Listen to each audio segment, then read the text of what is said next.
Innal hamdalillah nahmaduhu wa nasta'inuhu wa nastaghfiruh wa natubu ilayh wa na'udzu billahi min shururi anfusina wa sayyiati a'malina. Man yahdihillahu fala mudilla lahu wa man yudlil fala hadiya lahu.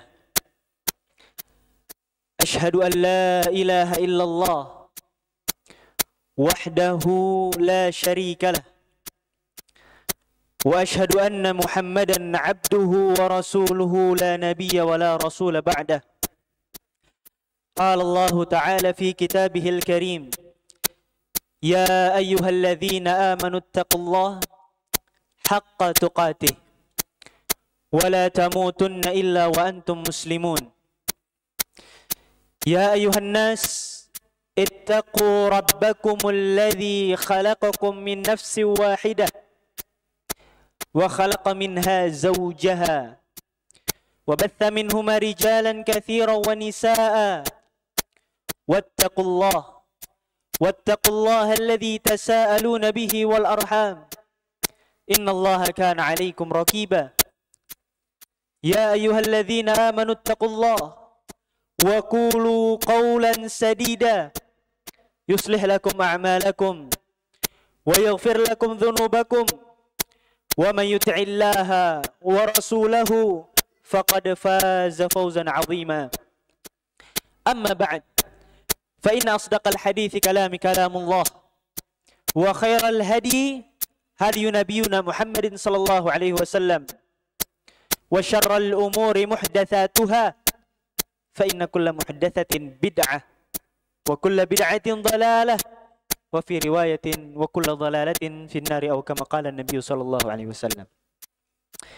Ma'asyiral ikhwah a'izza azzani Allah wa iyyakum, bapak-bapak dan ibu-ibu, saudara-saudariku yang semoga senantiasa dirahmati dan diberkahi Allah Subhanahu wa taala.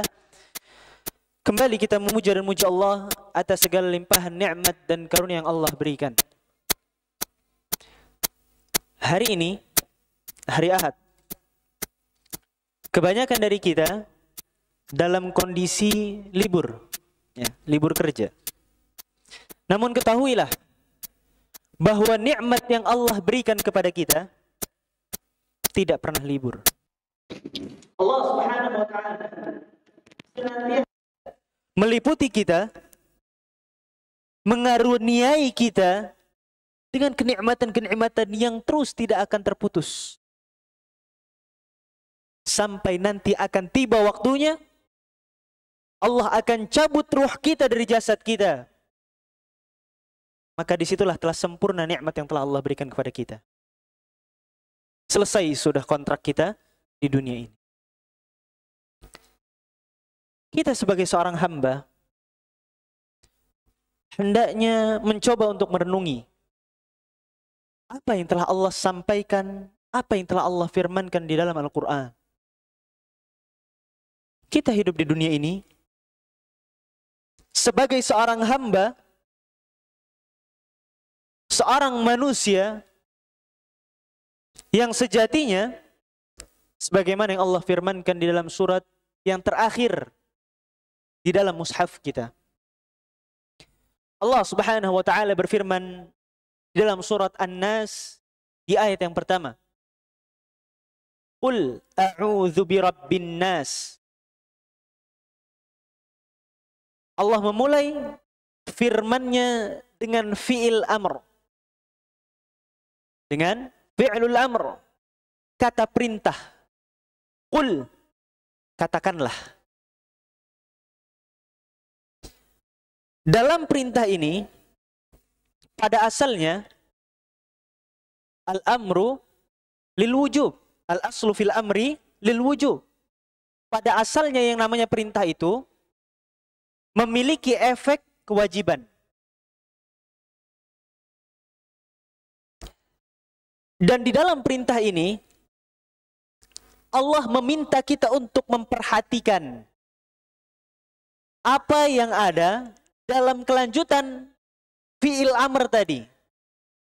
Allah Subhanahu wa taala berfirman, "Qul a'udzu." Katakanlah, aku berlindung. Aku berlindung. Kita meminta perlindungan. Kalau secara arti, ya, hanya sekedar aku meminta perlindungan, a'udzu. Tapi kalau secara makna kita perdalam, maka Al-Imam Ibnu Qayyim rahimahullah menjelaskan ada dua hal yang perlu diperhatikan oleh seseorang berkaitan dengan meminta perlindungan tentang a'udzu ini. Kata a'udzu, aku meminta perlindungan. Kata Imam Ibnu Qayyim rahimahullah, yang pertama yang harus diperhatikan oleh setiap hamba ketika kita meminta perlindungan kepada Allah, maka konsekuensinya yang pertama, as-satru atau as-sitru, menjadikan sesuatu yang kita minta perlindungan itu sebagai sesuatu yang menutupi kita, yang menghalangi kita, yang membatasi kita, yang melindungi kita dari sesuatu yang kita khawatirkan. Di sini kita minta perlindungan kepada Allah. Maka kita harus menjadikan Allah sebagai pelindung kita, sebagai penutup kita, sebagai penghalang kita, sebagai pembatas antara kita dengan sesuatu yang kita khawatirkan.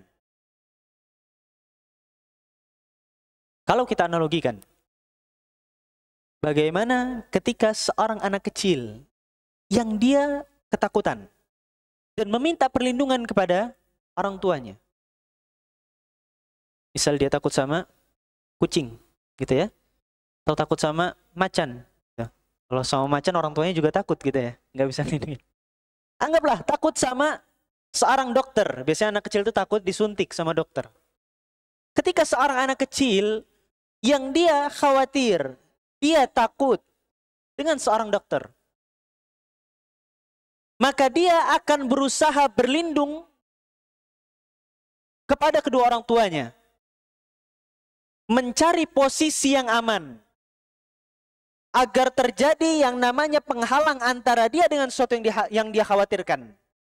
Dia jadikan orang tuanya sebagai hijab, sebagai pembatas antara dia dengan dokter tadi. Karena dia khawatir, dia takut dengan dokter tersebut. Nah, tatkala kita meminta perlindungan kepada Allah, maka kita wajib menjadikan Allah sebagai pembatas dan penghalang dari sesuatu yang kita khawatirkan. Kemudian, kalau kita lihat bagaimana seorang anak kecil yang mencoba berlindung kepada orang tuanya, maka anak tersebut akan berusaha berada di posisi yang aman di belakang kedua orang tuanya. Dari sini kita dapat mengambil pelajaran bahwa tatkala seseorang menjadikan Allah sebagai pelindungnya, maka dia wajib menjadikan dirinya berada di belakang Allah dan Rasul-Nya.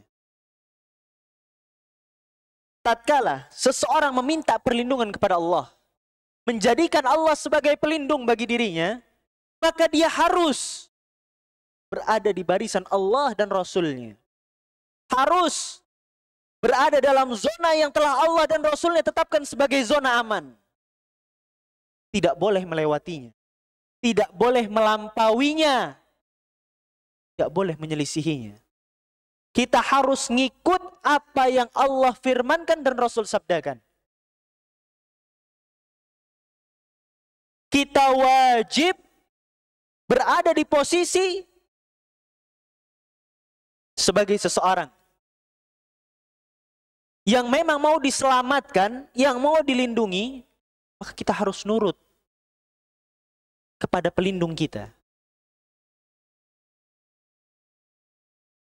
Ini konsekuensi yang pertama. tatkala kita memang meminta perlindungan kepada Allah. Konsekuensi yang kedua, luzumul mujawarah. Luzumul mujawarah.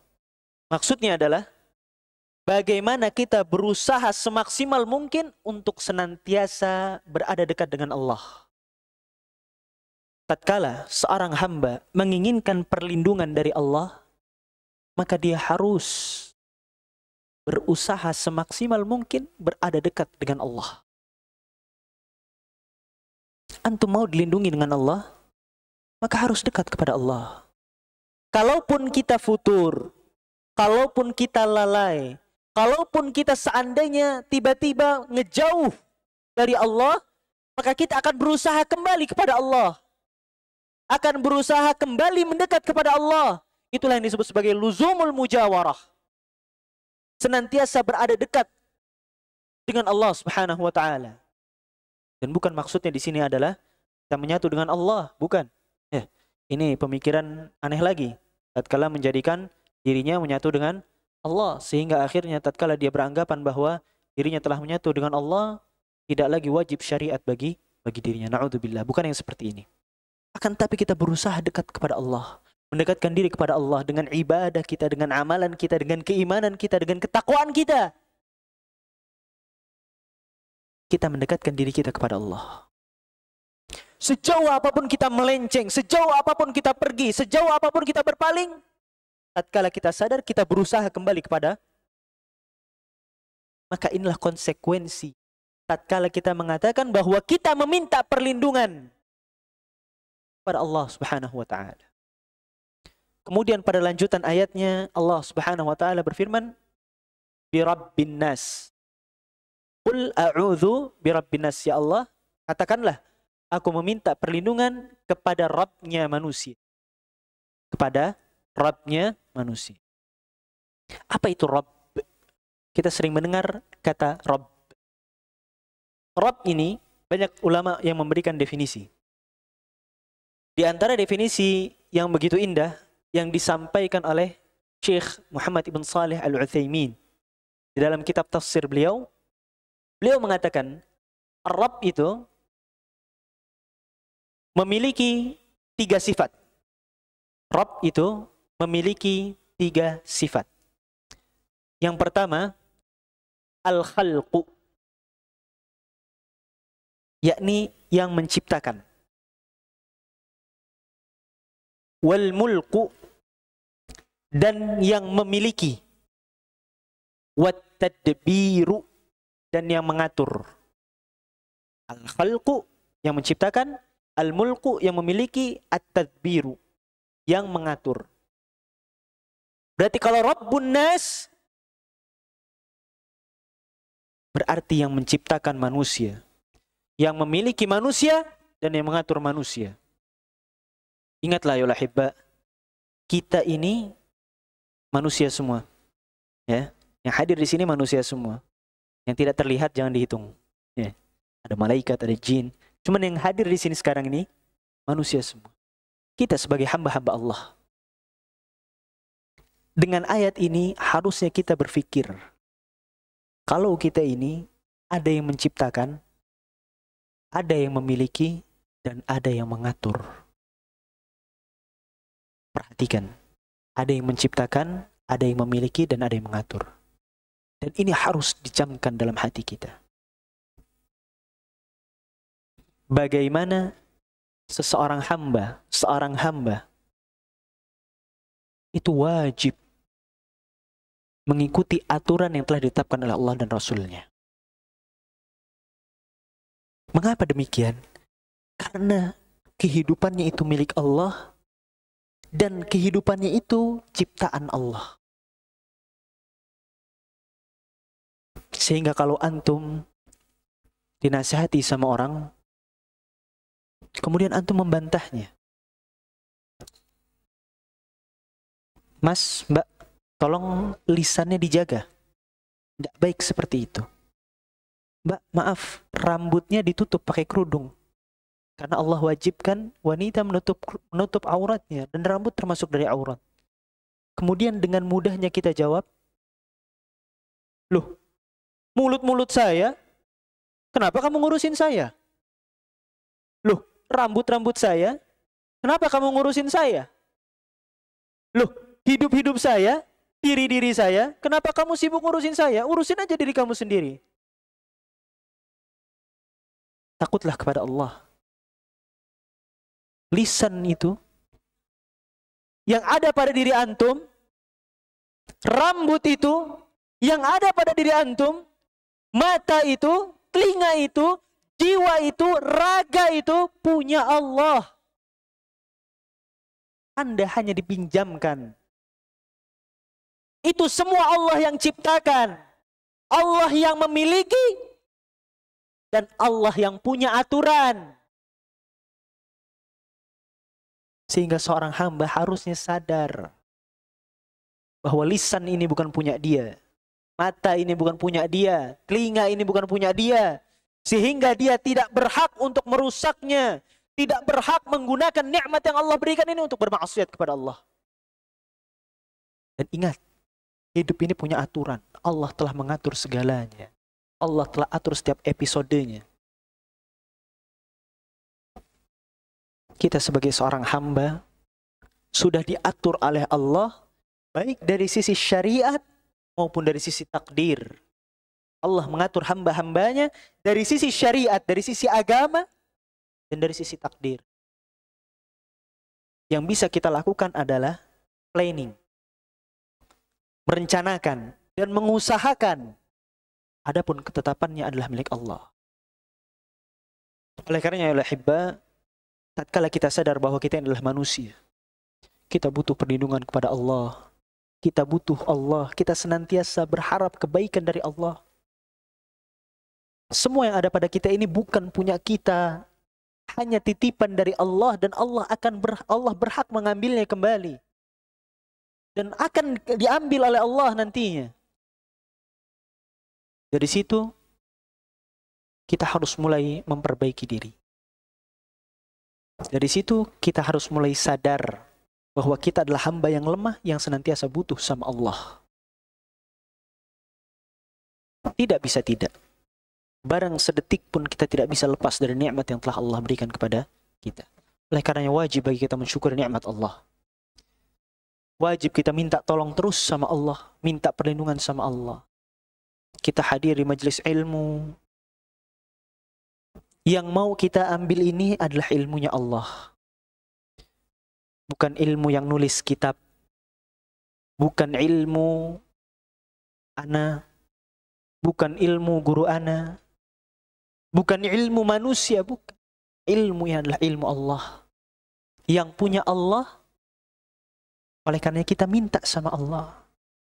Coba, siapa yang sudah baca doa? Allahumma inni as'aluka ilman nafi'a wa rizqan tayyiba wa amalan mutaqabbala. Yang tadi duduk di majelis ini, doa Rabbi zidni ilma warzuqni fahma. Atau minimalnya tadi pagi dia baca doa. Minta ilmu sama Allah, minta rizki yang baik, amalan yang diterima. Minta tambahan ilmu dan diberikan rizki pemahaman. Nabi Muhammad SAW tidak pernah diminta oleh Allah untuk meminta tambahan kecuali tambahan ilmu. Nabi Muhammad SAW gak pernah diminta tambahan kekayaan, enggak. Nabi Muhammad tidak pernah disuruh oleh Allah untuk minta tambahan istri, enggak. Nabi Muhammad tidak pernah disuruh oleh Allah untuk minta tambahan anak. Padahal Nabi Muhammad SAW anak laki-lakinya itu wafatnya masih pada kecil-kecil. Yang sampai besar-besar itu hanya anak-anak yang perempuannya saja. Tapi Allah tidak memerintahkan Nabi Muhammad SAW untuk minta tambahan anak laki-laki, enggak. Nabi Muhammad SAW tidak pernah diminta sama Allah untuk minta tambahan pengikut, tambahan umat, enggak. Yang Allah perintahkan kepada Nabi Muhammad SAW, wa qul rabbi zidni ilma. Katakanlah wahai Muhammad, wahai Rabbku, tambahkanlah ilmu kepada sekelas Nabi Muhammad SAW masih diminta sama Allah untuk minta tambahan ilmu. Lalu bagaimana dengan? Jangan malu minta sama Allah. Apalagi ini masalah ilmu, ya. Dan ilmu Allah itu sangat-sangat luas dan gak semua orang bisa memahaminya. Sehingga kita butuh yang namanya bantuan dari Allah untuk bisa faham terhadap agama ini. Ayolah ahibba, pada kesempatan siang hari ini, insya Allah kita akan sedikit melanjutkan pembelajaran kita tentang masalah fiqih. Ya. Dan sebelum kita masuk ke pembahasan keempat, dari apa yang sebelumnya kita bahas, kita akan sedikit murojaah, ulang. Karena fikih ini modelnya berkesinambungan. Kalau luput saja sebagian, antum bingung ketika masuk bab yang lainnya. Sedikit kita murojaah bahwa pada pertemuan sebelumnya kita telah membahas tentang hukum taharah dan air. Ya, pada bab yang pertama ini kita bahas tentang masalah hukum taharah dan air. Kemudian pada permasalahan yang pertama kita membahas tentang pengertian taharah dan urgensinya. Dimulai urgensinya bahwa yang namanya taharah itu adalah kunci salat. Bahkan syarat utama dari seseorang mendirikan salat adalah suci. Karena salat itu adalah ibadah yang paling mulia, ibadah yang paling urgent, yang akan pertama kali dihisab oleh Allah pada yaumil mahsyar kelak, maka karena syaratnya adalah taharah, maka syarat taharah ini menjadi urgent pula. Jadi sangat penting pula. Sehingga kemarin kita bahas bahwa taharah itu adalah syarat utama seseorang dapat mendirikan salat. Kemudian kita juga membagi pengertian taharah dari dua sisi. Taharah ma'nawiyah dan taharah hissiyah. Taharah ma'nawiyah adalah taharah kesucian yang berkaitan dengan hati seseorang. Kebersihan hati seseorang ini diantaranya adalah dari syubhat dan dari syahwat.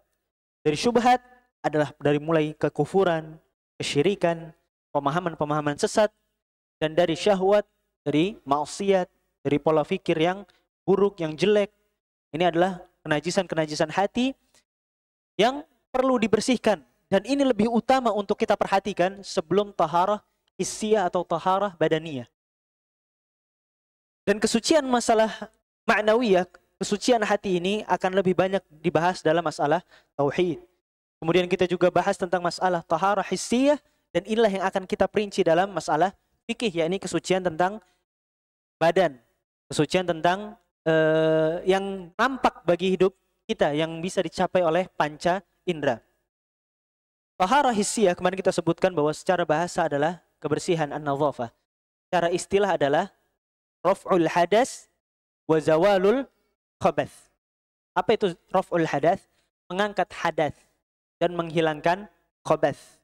Apa itu hadas? Kemarin kita sudah sebutkan bahwa hadas itu, ini perlu dihafal ya dan diingat-ingat. Yang namanya hadas itu adalah suatu sifat yang ditetapkan oleh syariat sebagai penghalang untuk sholat. Ingat, hadas itu bentuknya sifat. Dia nggak berbentuk benda, nggak berbentuk sesuatu, enggak. Tapi dia adalah sifat yang dijadikan oleh syariat sebagai penghalang dari salat. Itu hadas. Adapun khobath, khobath itu adalah an-najasat. Najis-najis yang modelnya berbentuk. Najis-najis yang modelnya berbentuk. Kemudian kita juga kemarin sudah jelaskan hadas itu terbagi menjadi dua. Hadas besar dan hadas kecil. Kalau ada seseorang yang habis buang air besar, hadas besar atau hadas kecil? Buang air besar. Ingat, buang air besar. Hadas kecil. Buang air besar. Besar.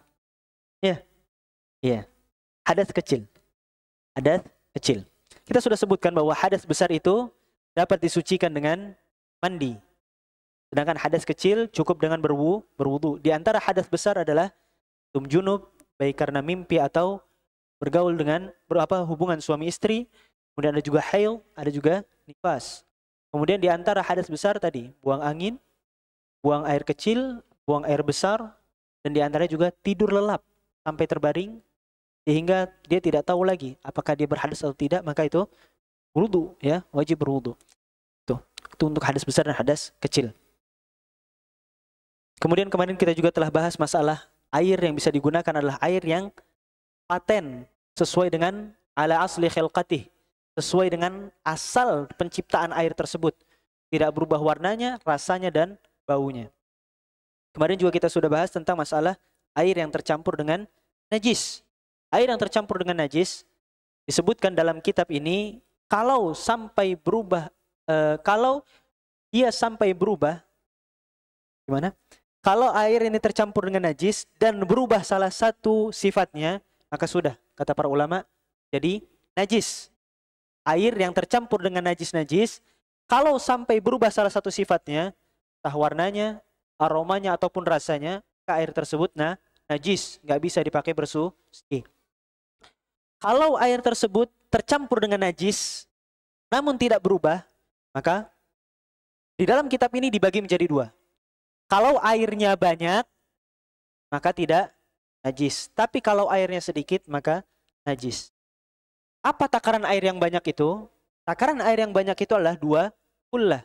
2 kullah itu, para ulama juga berselisih. Ada yang mengatakan 215 liter air, ada yang mengatakan 250 liter air, ada yang mengatakan 275 liter air, ada yang mengatakan 325 liter air.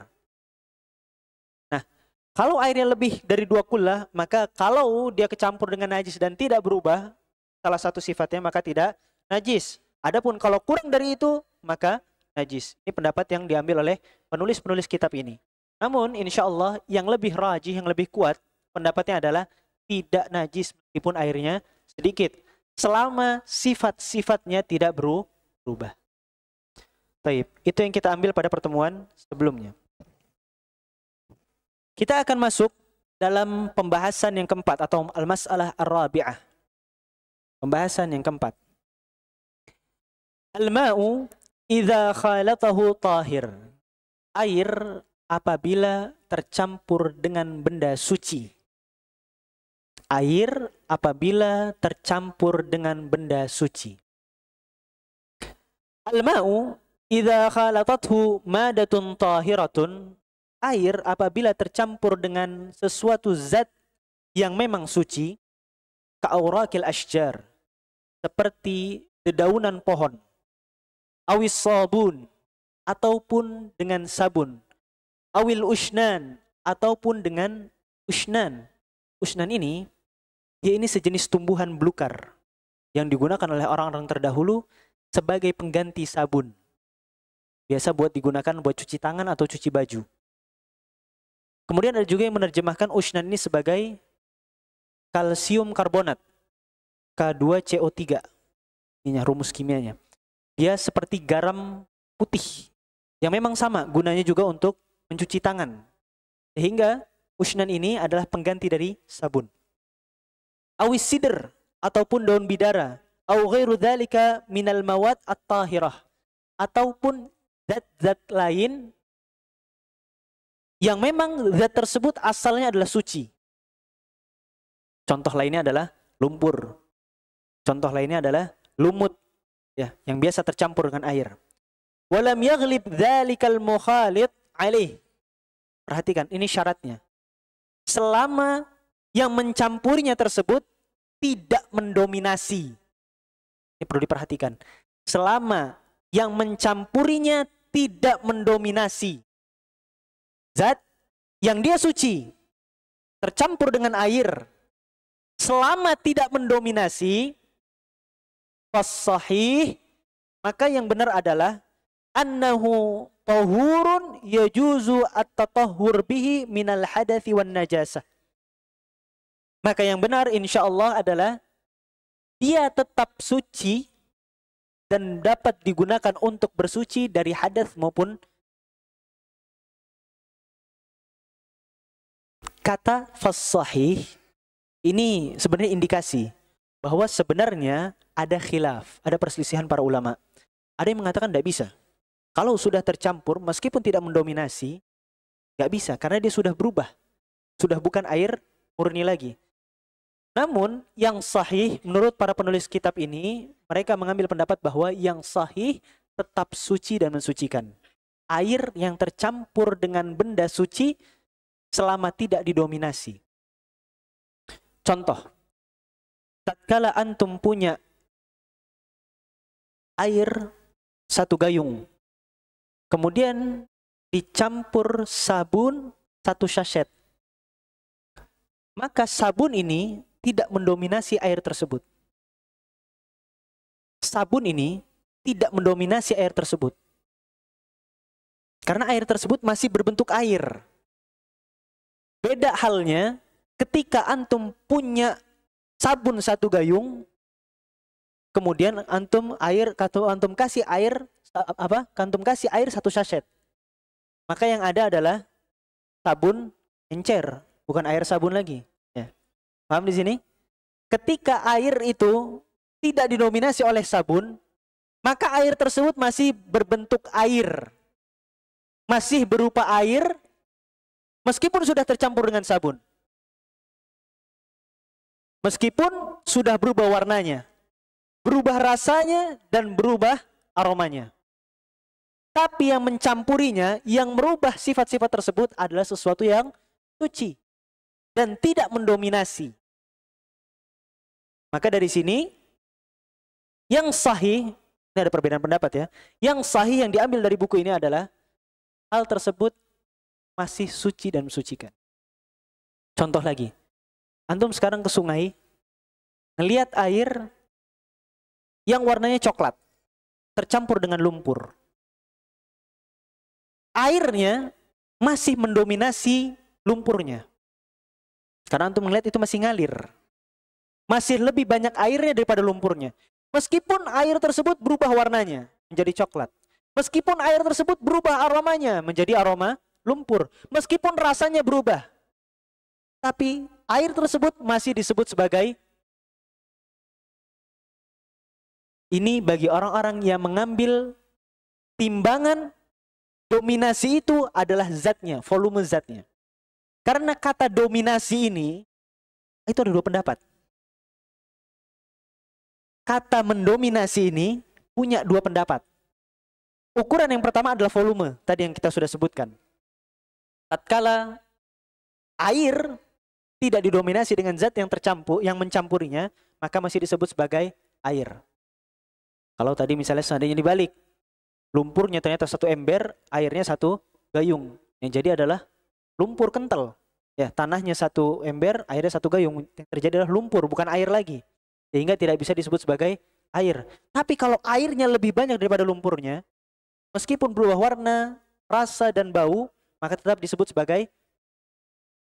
Ini bagi orang-orang yang mengambil pendapat patokan dominasi itu adalah volume zatnya.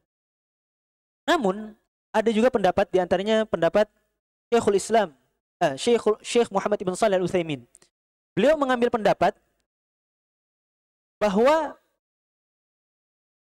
yang namanya dominasi itu patokannya adalah kelarutan. Larutnya zat tersebut di dalam air. Contohnya, ketika kopi kita, antum punya air 1 gelas, antum kasih kopi 1 sendok. Kopi tersebut itu larut dalam air sehingga mendominasi air tersebut. Meskipun dari sisi volume kopinya cuma 1 sendok.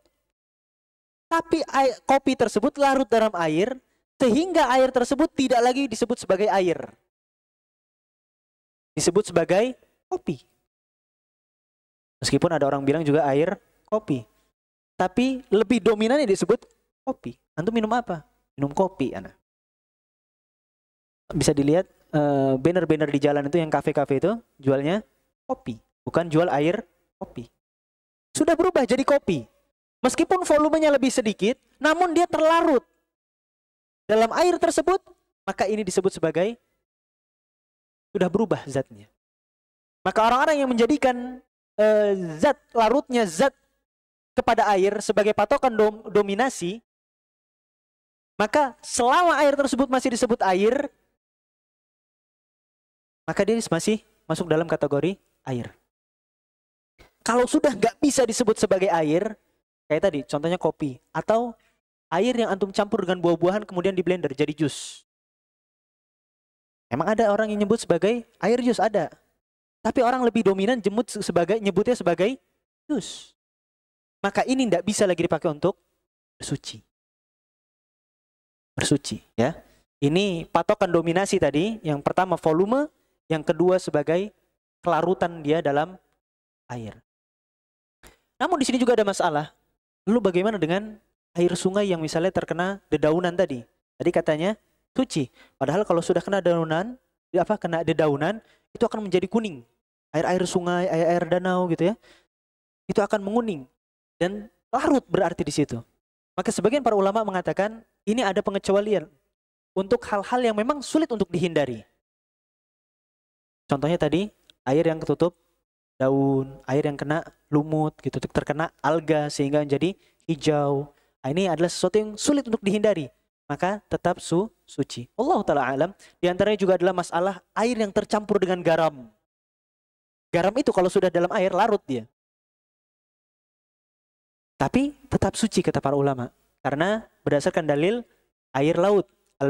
Al-bahru huwa tahuru ma'uhu wal hillu maitatuhu. Air laut itu suci. Bahkan bangkainya pun halal bangkainya. Nah, ini. Banyak perbedaan para ulama berkaitan dengan air ini. Namun Allah Ta'ala alam.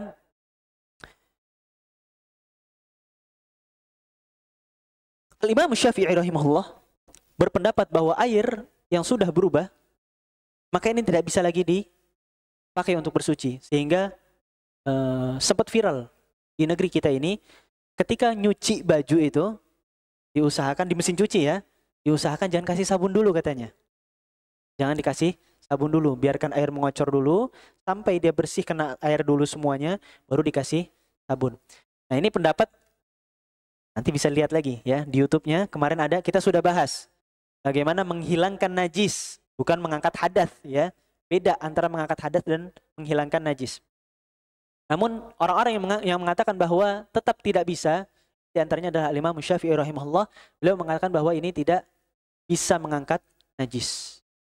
Namun Allah Ta'ala alam, ana lebih condong ke pendapat yang kalau memang air tersebut tercampur dengan sabun dan tidak terdominasi tidak didominasi dengan sabun tersebut, maka ini tetap suci. Sehingga antum bisa lihat bahwa sabun itu yang digunakan dalam mesin cuci hanya setutup atau dua tutup, sedangkan air dalam mesin cuci itu banyak.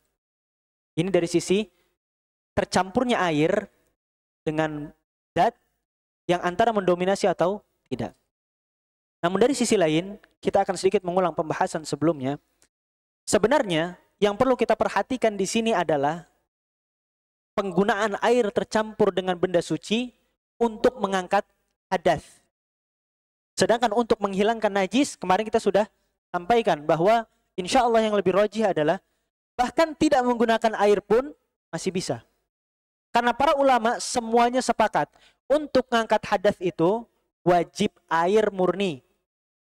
Kalau nggak ada air murni, maka dengan debu.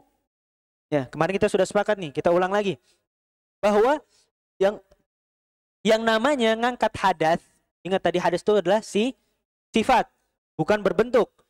Dia wajib menggunakan air yang murni, yang suci, yang tetap pada asal penciptaannya. Kalau nggak ada, maka dia bertayamum. Kalau untuk menghilangkan najis, bukan hadas, untuk menghilangkan najis, baik dengan air suci ataupun air yang tercampur dengan benda suci pun bisa.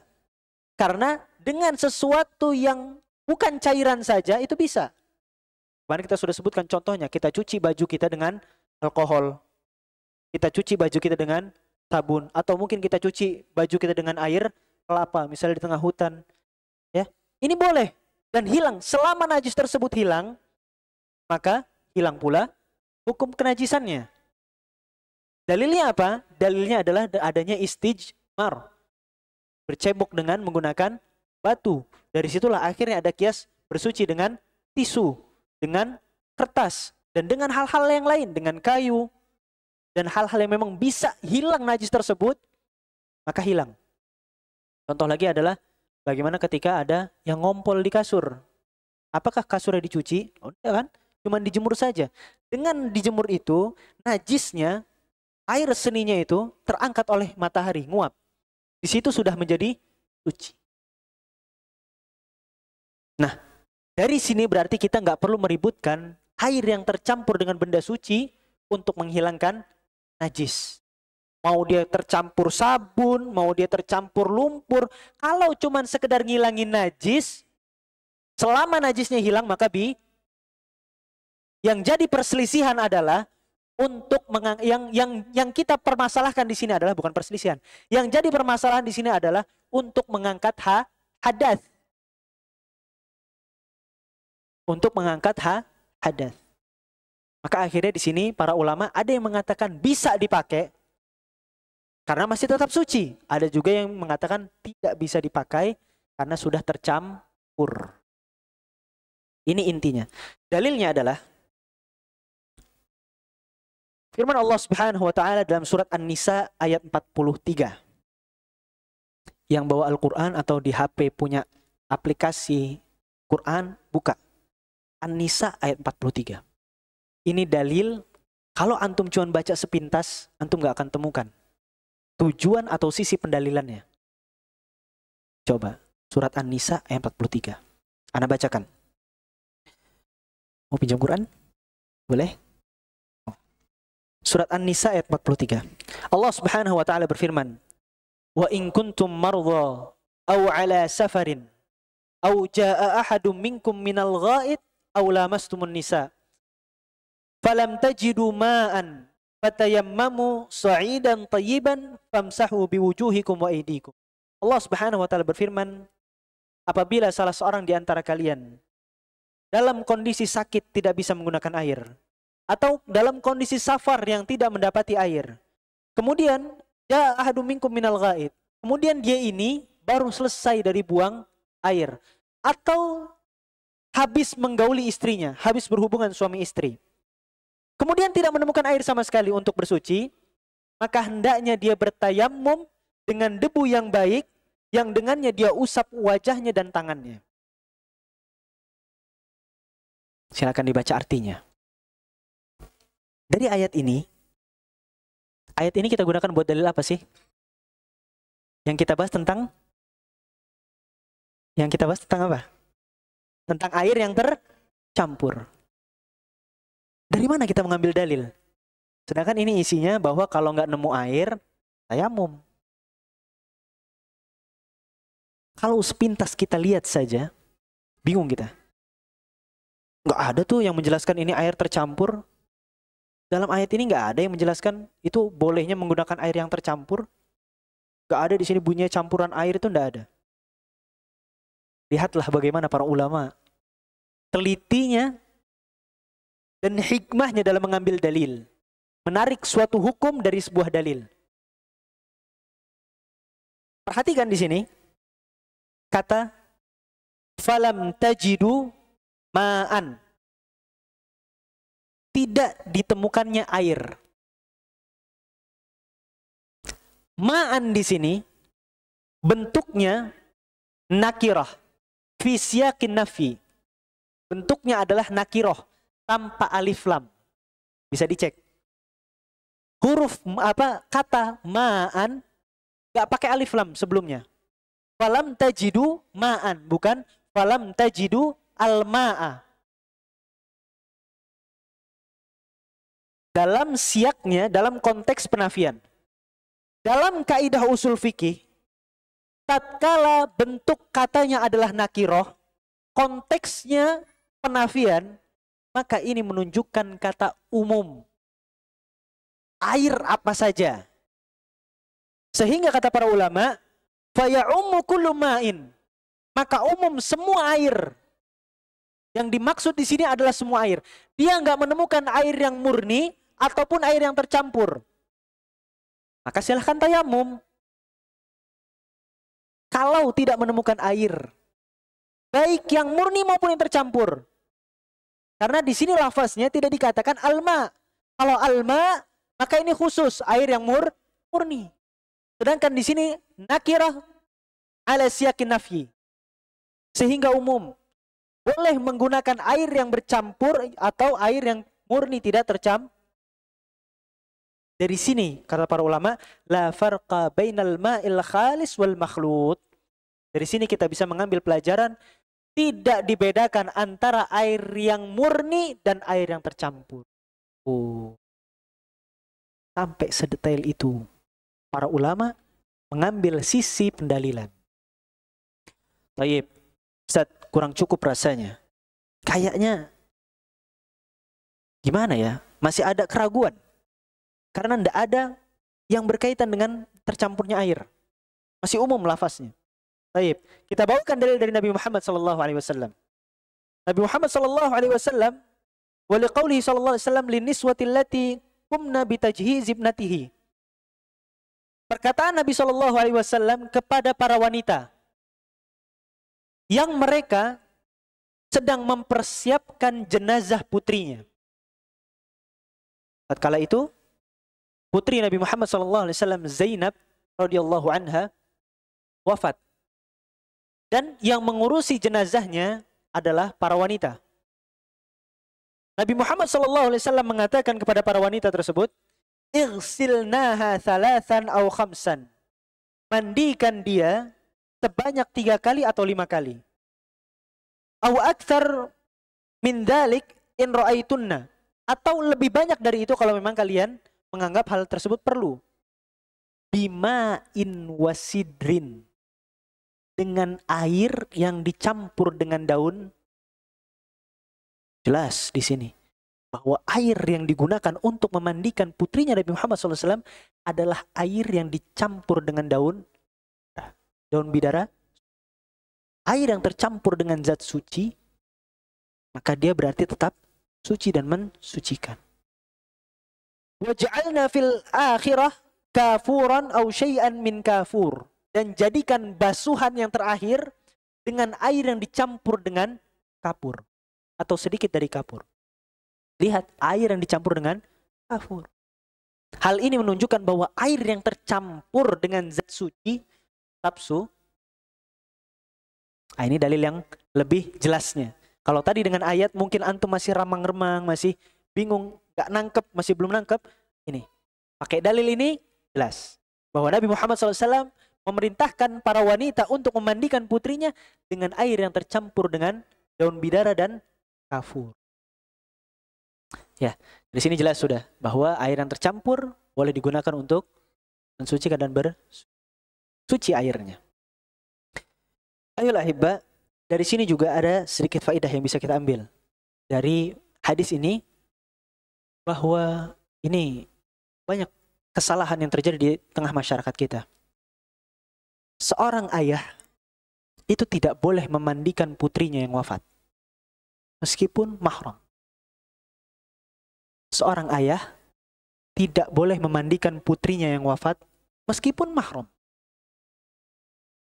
Sebaliknya, sang putrinya juga tidak boleh memandikan ayahnya yang wafat, meskipun mahram. Karena di sana ada aurat yang besar. Aurat besar yang tidak boleh dilihat, meskipun sudah wafat.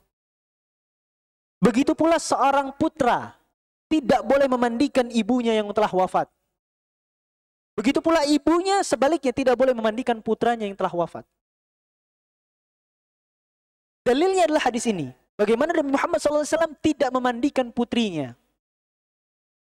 Padahal tidak ada manusia yang lebih bersih hatinya dibandingkan Nabi Muhammad SAW. Tidak ada seorang ayah yang lebih cinta pada putrinya melebihi Nabi Muhammad SAW. Namun bersamaan dengan itu, Nabi Muhammad SAW memerintahkan para wanita untuk mengurusi jenazah putrinya.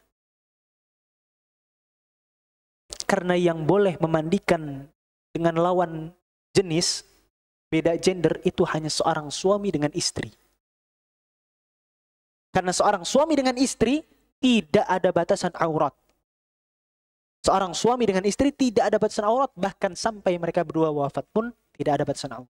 Sehingga yang boleh memandikan dengan beda jenis adalah suami kepada istri atau istri kepada, adapun anak-anaknya, seorang orang tua kepada anaknya atau anak kepada orang tuanya, kalau beda jenis, maka ini tidak. Dalilnya adalah hadis ini. Bagaimana Nabi Muhammad SAW memerintahkan para wanita untuk mengurusi putrinya. Bukan Nabi Muhammad SAW yang langsung turun tangan. Padahal tidak ada yang lebih paham dalam masalah penanganan jenazah melebihi Nabi Muhammad SAW. Namun Nabi Muhammad SAW tidak langsung turun. Wallahu ta'ala alam. Jadi kesimpulannya adalah ya Hibba, yang kita permasalahkan masalah tentang air yang tercampur dengan benda suci ini adalah untuk mengangkat hadas. Ingat ya, kalau masalah menghilangkan khabath sudah kita sebutkan, tanpa air pun bisa najis itu dihilangkan. Pokoknya selama najis tersebut hilang, entah dengan kain kah, entah dengan batu kah, entah dengan tisu kertas atau apapun itu, selagi hilang maka hilang pula hukum kenajisan. Jadi yang dipermasalahkan adalah masalah mengangkat hadas. Kita masuk dalam pembahasan yang kelima. Al-mas'alah al-khamisah. Hukmul ma'il musta'mal fit taharah. Hukum menggunakan air bekas pakai. Hukum menggunakan air bekas pakai untuk bersuci. Mungkin hukum ini sekilas, kalau kita pikir untuk sekarang kita, yang air masih begitu melimpah meskipun kemarau, mungkin bukan gak relevan, biasa aja gitu, gak terlalu penting. Namun wallahi, ana pernah bersama dengan teman-teman mengunjungi suatu tempat yang kita kirim bantuan air ke sana, daerah Cibarusah sana, di Bekasi, geser lagi. Di sana masyarakatnya nggak bisa punya sumur air. Mereka ngebor, mereka bikin sumur itu untuk nampung air dari langit, bukan untuk nampung air dari tanah. Kalau mereka gali terlalu dalam, yang keluar adalah gas. Sehingga mereka sangat kesulitan dalam penggunaan air. Kalau nggak musim hujan, mereka nggak punya air sama sekali. Sehingga kalau kita lihat, sumur mereka itu ada paralonnya, itu nyambung dari atap rumah.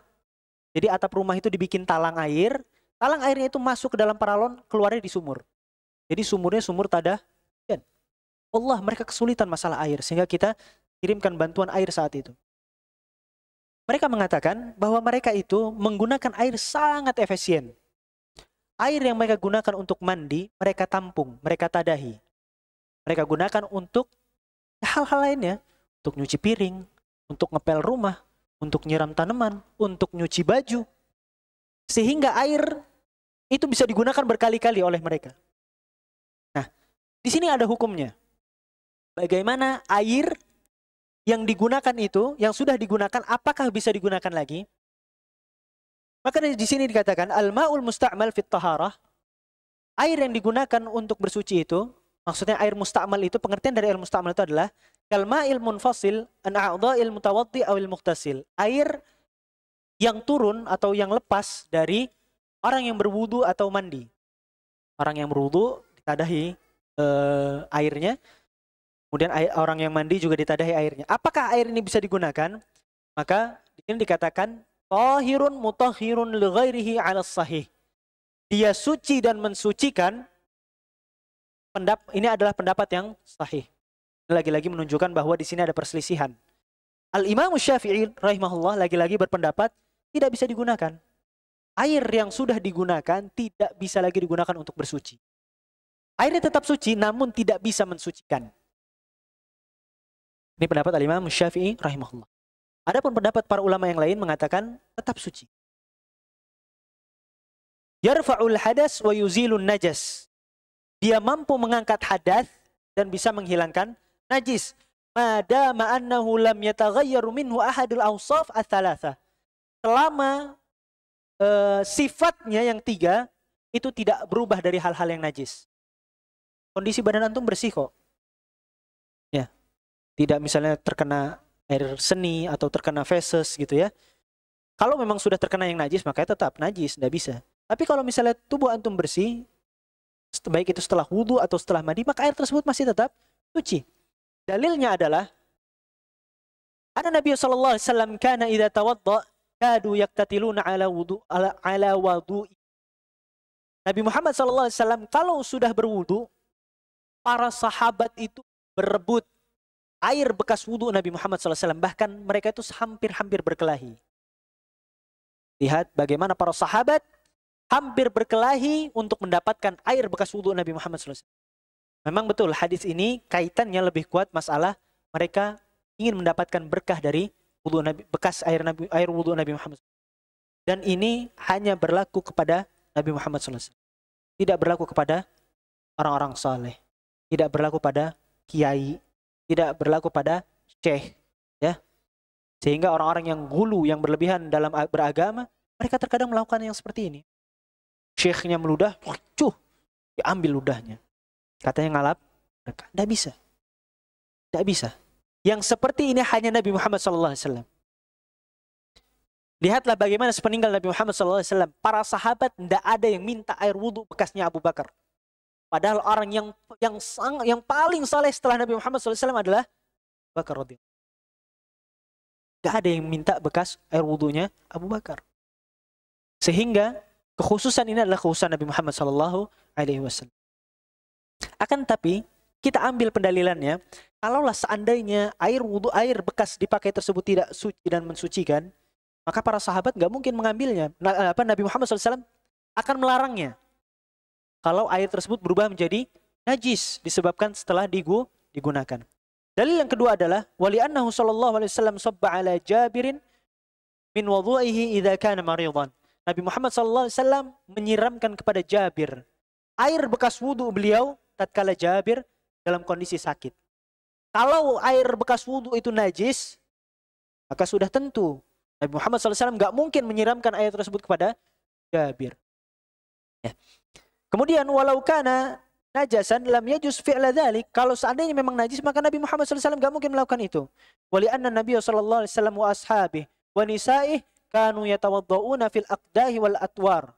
Nabi Muhammad SAW dengan para sahabatnya, dengan para istri-istrinya, mereka wudu dari sebuah bejana.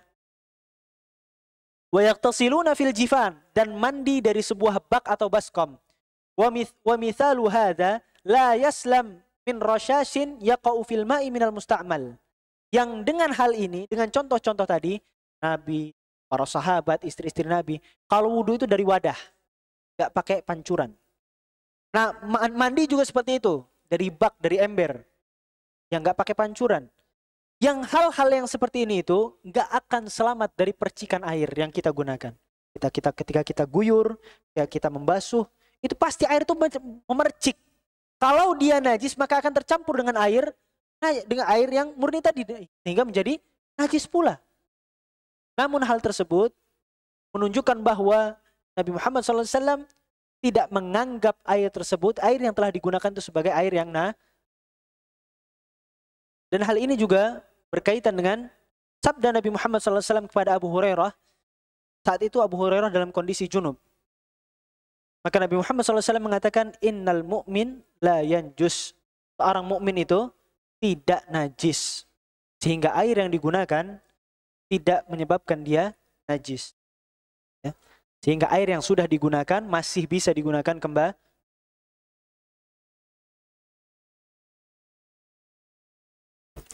Ini pembahasan yang kelima. Kita coba percepat. Pembahasan yang keenam. Asarul adamiyyin wa bahimatul an'am. Sisa minum manusia, air sisa minum manusia ataupun hewan. Bagaimana hukumnya? Di sini dijelaskan as-su'ru huwa ma baqiya fil ina'i ba'da syurbis syarib minhu. As-su'ru itu adalah air yang tersisa dari tempat setelah seseorang minum darinya. Fal adami tahirun. Manusia itu suci. Wa su'ruhu tahir. Maka air sisa minumnya juga suci. Sawa'un kana musliman au kafira. Baik dia orang mukmin, orang muslim ataupun orang kafir. Wa kadzalikal janbi wal haidhi. Begitu pula orang yang junub dan haid. Mereka semua tetap suci tubuhnya. Meskipun orang yang junub punya hadas besar, orang yang haid punya hadas besar, tapi tubuhnya tetap meskipun orang musyrik, orang kafir, kata Allah Subhanahu wa taala apa? Innamal musyrikuna najas. Orang musyrik, orang kafir itu najis. Tapi najisnya bukan badannya, tapi najis keimanannya, hatinya. Ya, bukan najis badannya. Waqad thabata anna Rasulullah SAW qal, Nabi Muhammad SAW telah menetapkan tadi dalam sabda yang di atas tadi, al-mu'min la yanjus. Orang mukmin itu tidak najis. Dan sebuah hadis yang datang dari Aisyah radhiyallahu anha, di Nabi Muhammad SAW, ibunda kita, annaha kanat tashrabu min ina wa hiya haid. Suatu ketika ibunda Aisyah radhiyallahu anha pernah minum dari sebuah wadah, dan saat itu ibunda Aisyah dalam kondisi haid. Fa ya'khudhuhu Rasulullah sallallahu alaihi wasallam, maka tiba-tiba Nabi Muhammad sallallahu alaihi wasallam mengambil gelas tersebut, fayadha'u fahu ala mawdi'i fiha. Dan Nabi meletakkan bibir beliau di tempat bekas bibir ibunda Aisyah radhiyallahu anha dan minum darinya. Allah. Ini menunjukkan bahwa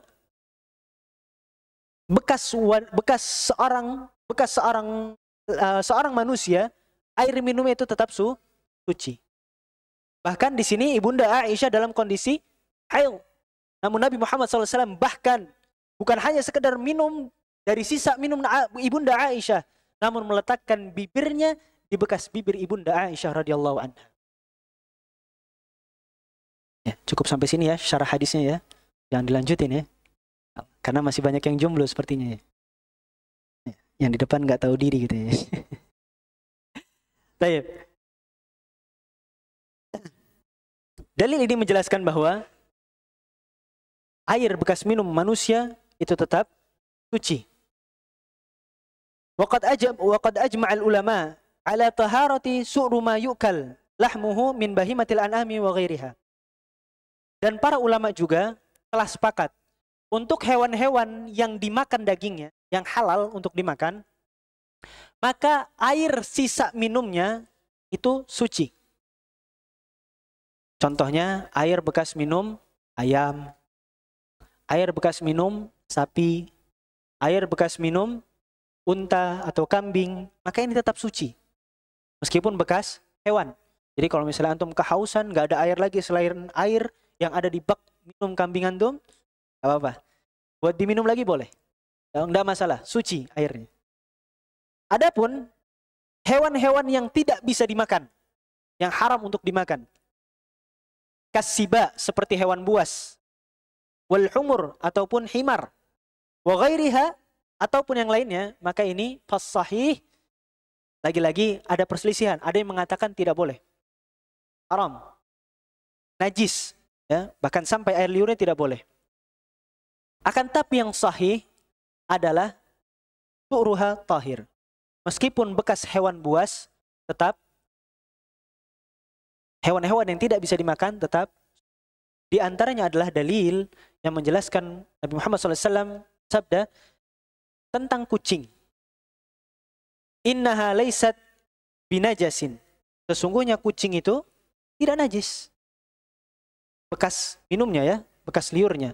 Innama hiya minat tawafina alaikum wat tawafat. Karena kucing ini adalah hewan yang senantiasa berkeliling di sekitar kalian. Hal ini menunjukkan bahwa meskipun hewan buas, hewan yang haram yang tidak boleh dimakan, ini tetap tidak najis. Ini pendapat yang insya Allah lebih kuat. Meskipun ada juga yang mengatakan tidak, tetap najis. Walaupun hewan tersebut hewan, meskipun hewan tadi itu adalah hewan buas. Ya, kalau sudah tercampur dengan air, maka airnya berubah menjadi. Namun Allah Ta'ala alam, yang lebih condong kepadanya adalah tetap suci, meskipun itu bekas hewan buas. Apalagi airnya banyak, 2 kullah ya. Maka ini tidak akan mengubah zat air tersebut. Nah, adapun bekas sisa minum anjing dan babi, bagaimana hukumnya?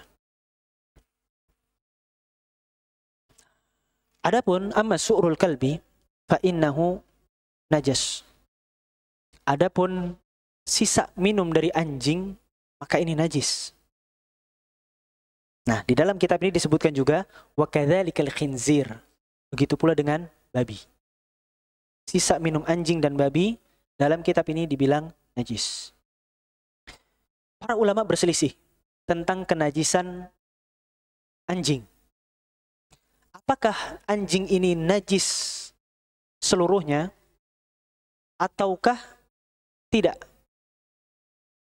Maka para ulama membagi kenajisan anjing jadi 3. Para ulama membagi kenajisan anjing menjadi 3. Yang pertama, mereka mengatakan bahwa anjing itu najis seluruhnya. Mau kulitnya, bulunya, semuanya najis. Air liurnya, fesesnya, kotorannya, semuanya najis. Nah, sebagian dari para ulama juga mengatakan tidak. Yang najis itu hanya yang basah dari anjing. Yang basah dari anjing. Seperti air liurnya, keringatnya, ataupun air seninya, ataupun kotorannya basah. Nah, ini yang najis-najis. Adapun yang kering dari anjing itu tidak najis. Dan ada juga pendapat, yang pendapat ini sebenarnya didukung dengan dalil yang kuat. Yang pendapat ini diambil oleh Al-Imam Malik rahimahullah dan dikuatkan oleh Syekhul Islam Ibnu Taimiyah, bahwa yang najis dari anjing itu adalah air liurnya saja. Air liurnya saja. Ini pendapat yang lebih kuat. Terlepas dari kehati-hatian kita, karena yang namanya anjing itu kan ngejilati seluruh tubuhnya toh. Maka tubuhnya itu terkena air liurnya semua. Maka sama saja tetap yang mau dipegang juga najis. Tapi secara hukum yang lainnya itu nggak najis sebenarnya. Jadi kalau misalnya ada anjing yang sudah dicuci 7 kali, terus pertamanya pakai pasir, kemudian palanya diikat gitu, dia nggak bisa ngejilat-jilat tubuhnya, antum pegang nggak najis. Karena sudah suci ya, sudah disucikan dulu sebelumnya. Dengan dicuci 7 kali, pertamanya dengan pasir. Dan palanya dikasih yang kayak ini, ya bandu gitu yang buat menghalangi dia untuk bisa ngejilati tubuhnya. Maka itu suci. Karena yang najis itu adalah air liur, bukan fisiknya anjing. Ya, karena ini yang dalil yang kuatnya itu seperti itu. Bahkan ada perselisihan para ulama lagi. Apakah air liur anjing ini najis hanya sekedar pada wadah atau najis pada seluruhnya? Ngejilat baju antum, ngejilat tangan antum, najis apa enggak? Karena dalam hadis disebutkan bahwa tuhuru ina'i ahadikum idza walagha. Sucikan wadah kalian dari jilatan anjing. Yang diperintahkan untuk disucikan oleh Nabi Muhammad SAW dari jilatan anjing adalah wadah. Lihat ketika Nabi Muhammad SAW menjelaskan bahwa anjing yang digunakan untuk berburu, anjing yang sudah dididik dan bisa digunakan untuk berburu, Nabi Muhammad SAW tidak perintahkan daging hasil buruannya untuk dicuci 7 kali dan pertamanya dengan tanah. Ya kan? Padahal anjing itu ketika berburu pasti mau nggak mau air liurnya nempel. Karena dia pasti ngegigit, menerkam.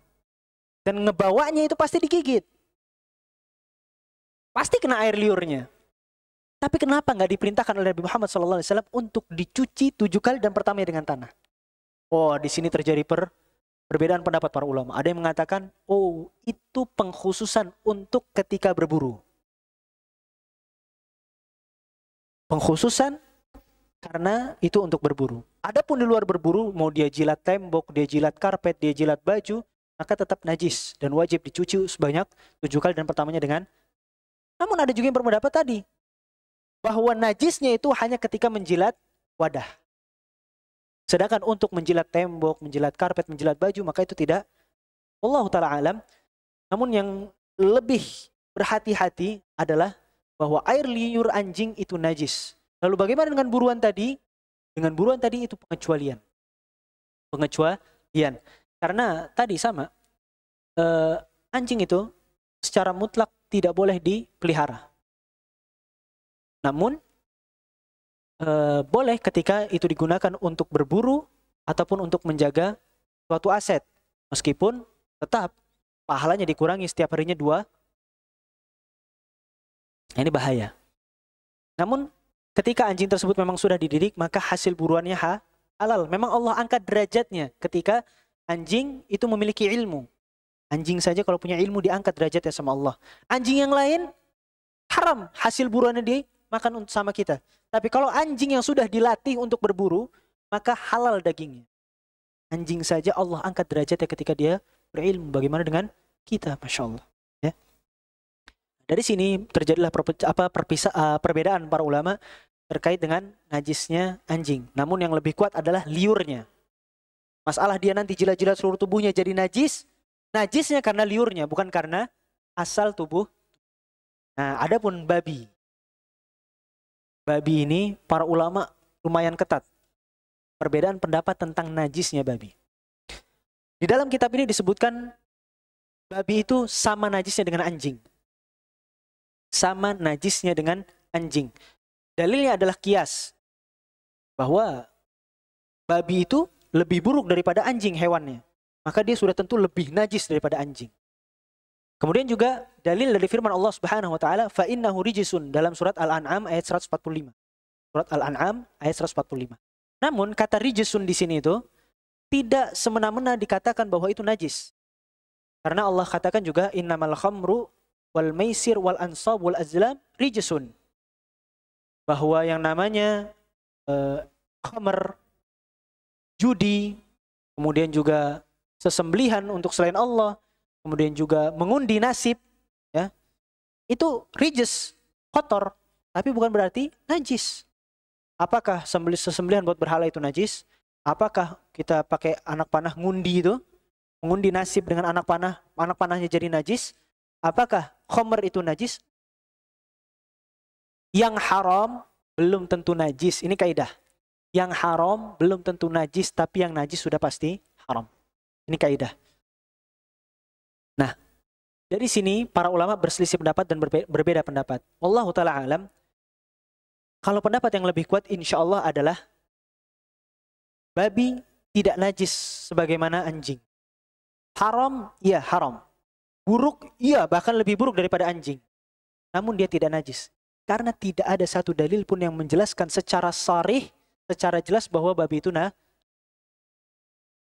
Sedangkan khinzir itu disebutkan dalam Al-Quran. Di zaman Nabi pun ada babi. Dan babi pun itu pasti nyentuh, ngejilat makan dari wadah dan babi itu ada. Di zaman Nabi pun ada, namun tidak ada satu dalil pun yang menceritakan bahwa Nabi SAW memerintahkan para sahabatnya mencuci wadah sebagaimana wadah yang terkena jilatan Dari sini Allah Ta'ala alam, yang lebih kuat adalah najisnya khinzir, najisnya babi tidak separah najisnya anjing. Allah Ta'ala alam bisawab.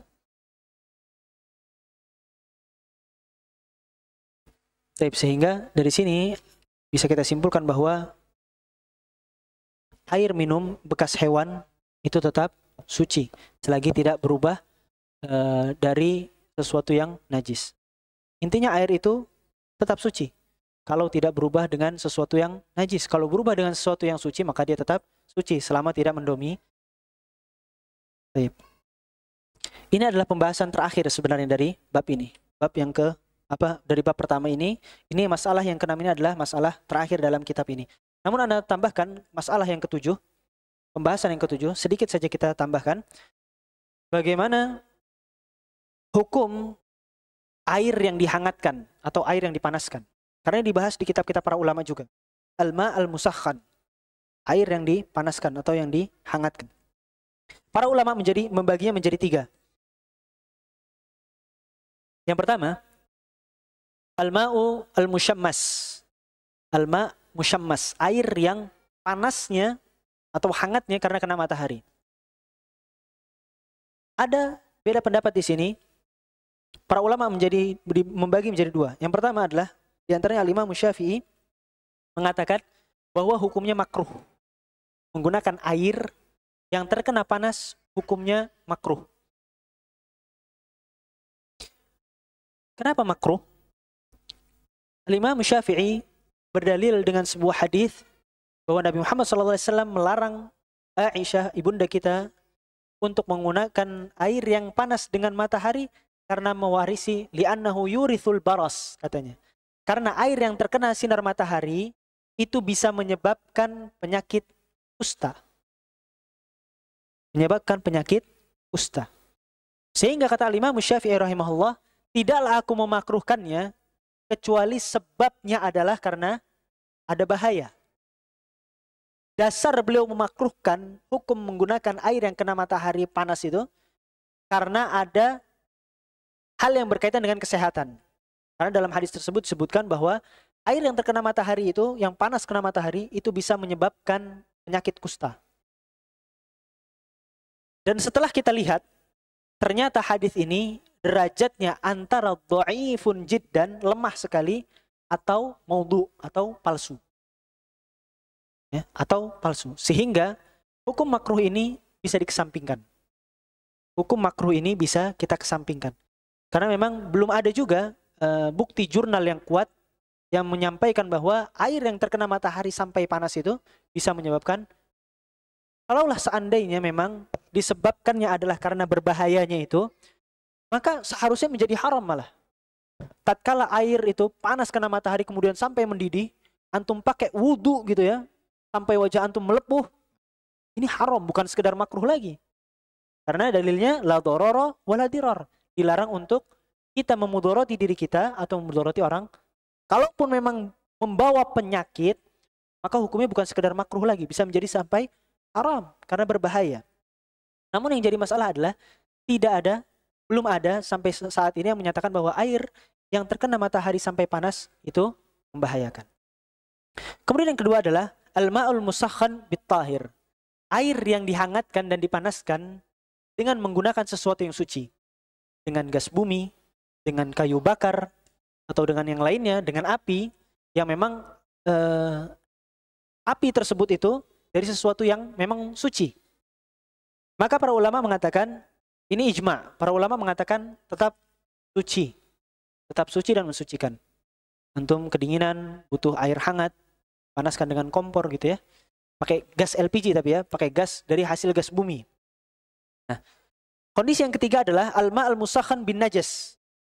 Air yang dihangatkan dengan sesuatu yang najis. Ya, zaman sekarang ada yang namanya teknologi biogas. Hasil dari fermentasi kotoran kita. Kotoran manusia difermentasi jadi gas, jadi bahan bakar. Bagaimana hukumnya? Ini kan najis. Sedangkan air ini dipanaskan dengan sesuatu yang asalnya najis. Bagaimana hukumnya? Ya, para ulama berselisih di sini. Karena memang ada tadi najisnya. Sehingga para ulama berselisih. Namun Allah Ta'ala alam, yang kuat, yang rajih, walakin ar-rajih, kata para ulama, ya tahir. Airnya tetap. Sehingga intinya dari penggunaan air yang dipanaskan itu, ini perlu kita bahas karena masuk dalam kategori fikih. Meskipun ternyata ujung-ujungnya suci semua. Tetap ujung-ujungnya suci semua selagi tidak membahayakan. Namun hal ini juga perlu kita sampaikan supaya menjadi pelajaran buat kita. Karena masalah fikih ini mungkin terkadang tidak relevan pada kondisi kita saat ini. Tapi suatu saat nanti akan menjadi sebuah yang relevan. Oleh karenanya makanya agama Islam itu senantiasa relevan di setiap zaman.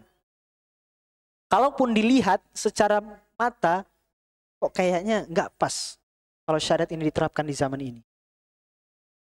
Bukan syariatnya yang nggak pas. Memang zamannya aja lah yang nggak pas. Momennya aja yang nggak cocok. Tapi yang namanya syariat agama Islam itu akan senantiasa eksis dan tidak lekang dimakan oleh waktu, oleh. Tapi ayolah hibah, itulah pembahasan yang bisa kita bahas pada kesempatan siang hari ini. Kita simpulkan bahwa yang pertama, ketika air tercampur dengan sesuatu yang suci, maka dia tetap suci selama tidak mendominasi. Yang dipermasalahkan adalah ketika mengangkat hadas. Adapun untuk menghilangkan najis tidak dipermasalahkan. Hukum air yang sudah bekas guna, maka hukumnya suci selagi tidak tercampur dengan najis.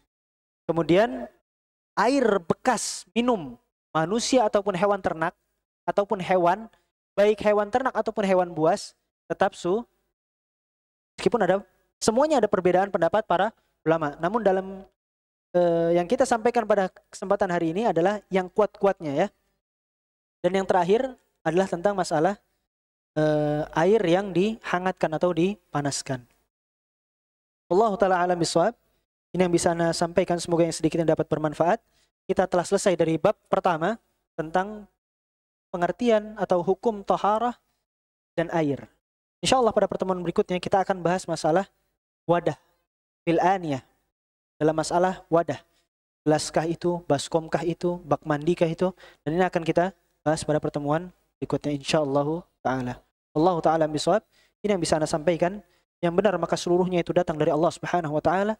Adapun hal-hal yang salah mulai dari sisi pengambilan dalil, dari mulai penyampaian ataupun apapun itu, maka demi Allah Ana mohon ampun kepada Allah dan kepada antum Ana mohon maaf. Kita dituntut dalam beragama itu tidak taklid buta. Tidak hanya sekedar mengekor. Karena sebisa mungkin kita beragama harus di atas dalil. Ketika kita mendapatkan sesuatu yang sepertinya hal ini meragukan, kemudian antum cek dan ternyata apa yang Anda sampaikan itu salah, maka silahkan disampaikan. Wallahi, dengan lapang dada Anda siap untuk berdiskusi, untuk ngobrol masalah fikih. Karena masalah fikih ini adalah masalah yang sangat luas, dan kita sebagai seorang mukmin, seorang muslim harus berlapang dada di dalam menapaki perbedaan selama masih ada dalil. Allah ta'ala bisawab. Anda tutup dengan doa kafaratul majlis. Subhanakallahumma bihamdika asyhadu an la ilaha illa anta astaghfiruka wa atubu ilaik. Wassallallahu wasallam ala nabiyina Muhammad. Assalamualaikum warahmatullahi wabarakatuh.